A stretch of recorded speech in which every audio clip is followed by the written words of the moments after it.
మిత్రులందరికీ నమస్కారం అండి. ఈరోజు ఒక చిన్న విషయం షేర్ చేసుకుందామని వీడియో చేస్తున్నాను.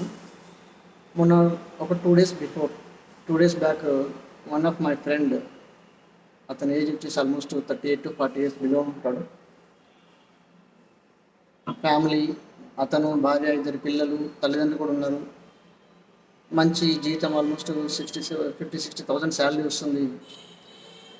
చాలా హెల్తీగా ఉన్నాడు. చాలా హెల్తీగా ఉన్న మనిషి అన్ఎక్స్పెక్టెడ్గా ఒక 2 days back early morning cardiac arrest అని చనిపోయాడు. చనిపోయిన తర్వాత వెళ్ళాం, మేమంతా వెళ్ళి చూసాం.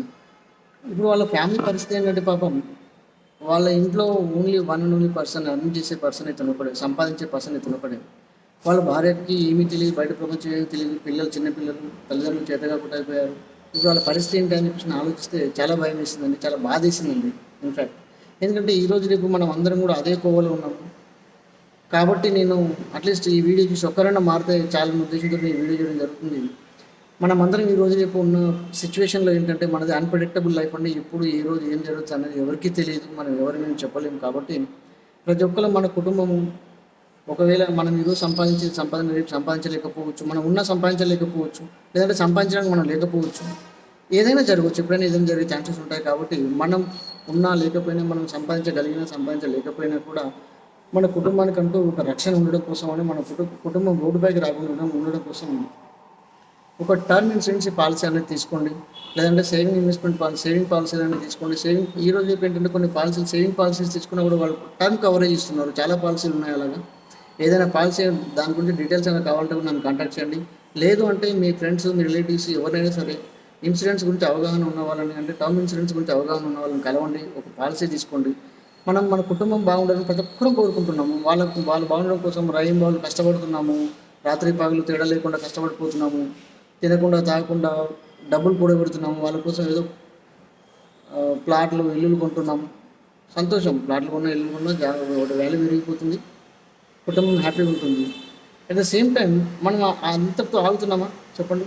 సరే, మనం కొన్న ప్లాట్లో, ఇల్లులో కొనేట క్రమంలో మనం ఏం చేస్తాం, ఎంతో కొంత అప్పు చేస్తాము వాటిని నిలబెట్టడం కోసం. అప్పు చేసే క్రమంలోనే ఇప్పుడు మొన్న మా ఫ్రెండ్ జరిగినట్టు ఏదైనా జరిగింది అనుకోండి, దాని అప్పుడు పరిస్థితి ఏం చెప్పండి? అట్లీస్ట్ మీరు కొంతన్నా ఆ ప్రాపర్టీస్ కొన్నా, ఆ ప్రాపర్టీ అమ్ముకొని వాళ్ళు మీరు చేసిన అప్పులను తీర్చేసి కొద్ది రోజులు సర్వైవ్ అవుతారు. వాళ్ళ తర్వాత వాళ్ళ పరిస్థితి అగమ్య కూర్చోడం. లేదు, మీరు ఆ ప్రాపర్టీస్ కూడా కొనలేదనుకోండి, ఇంకా రోడ్డు పైకి వచ్చేస్తారు ఫ్యామిలీ అంతా. ఇలాంటివి జరగకుండా ఉండడం కోసం ఒక టర్మ్ పాలసీ తీసుకోండి. మనం సంవత్సరానికి ఒక ఫంక్షన్ చేయడానికి ఎంత కోట్లేమండి. మినిమం ఈరోజు ఫంక్షన్ చేస్తే మినిమం ₹1,00,000, ₹2,00,000 ఖర్చు పెడుతున్నాం. అదే ₹1,00,000 మన భవిష్యత్తు కోసం, మన పిల్లల భద్రత కోసం ఒక పాలసీ ఎందుకు తీసుకోకూడదండి? మనల్ని ఎవరు ఏం కొట్టరండి. చాలామంది క్రిటిసైజ్ చేస్తారు, నువ్వు ఈ ఫంక్షన్ చేయలేదు, ఆ ఫంక్షన్ చేయలేదు, నువ్వు ఇక్కడ ఖర్చు పెట్టలేదు. Don't bother about them. And వాళ్ళందరినీ మైండ్లో పెట్టుకోకండి. వాళ్ళు ఈరోజు ఫర్ ఎగ్జాంపుల్ ఆ ఫ్యామిలీకి ఎవడండి దిక్కు? ఎవడైనా వచ్చేసి ₹10 ఇస్తారో చెప్పండి. మేము కూడా పోయినాం చూసాం, అయ్యో పాపం అని చెప్పేసి కొద్దిసేపు నిల్చున్నాం, బాధపడడం, వచ్చేసినాం. మేము ఏమైనా హెల్ప్ చేయగలుగుతాం మా ఫ్యామిలీకి? చేసినా ఒకరోజు 2 రోజులు ఏమైనా చేస్తామంటే జీవితాంతం ఎవరు అండగా నిలబడతారు చెప్పండి? సో మీరు ఈ బంధువులు ఆ ఫంక్షన్ చేయలేదు, ఆ ఫ్రెండ్స్ అందరు ఇది చేయలేదు అని చెప్పేసి అంటారని బాధపడకండి. అదేదో అమౌంట్ మీకోసం, మీ పిల్లల భవిష్యత్తు కోసం మాత్రం ఒక పాలసీ తీసుకోండి. టర్మ్ ఇన్సూరెన్స్ కంపల్సరీ తీసుకోండి. మీరు ఉన్నా లేకపోయినా కుటుంబానికి ఎలాంటి కష్టం రాకుండా ఉండడం కోసం ఒక పాలసీ తీసుకోండి. మీ కుటుంబాన్ని, మీ భవిష్యత్తుని భద్రపరచుకోండి. It's my humble request. Thank you.